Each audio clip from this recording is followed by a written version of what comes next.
家好，扎西德勒。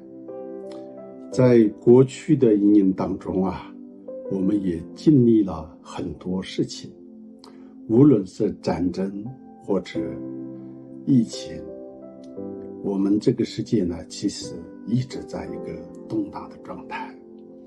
但是以佛教的观念来讲的话，这些动荡、不平安，主要都是来自于自己的内心。所以曾经六祖慧能大师也说，不是幡动，不是风动，人之心动。所以呢，我们真正的快乐和平安是要用自己的内心开始要创造出来的。所以为了这样的一个目的，我们也用佛陀的慈悲和智慧的胸怀，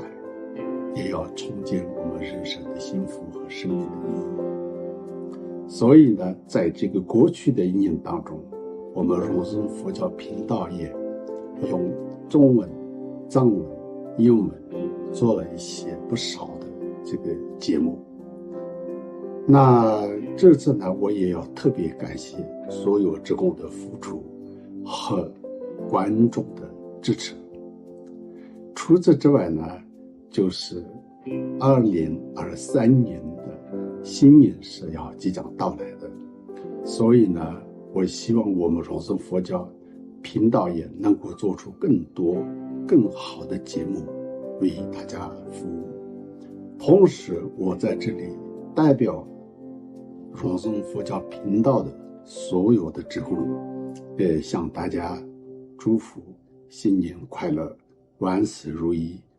扎西德勒，阿弥陀佛。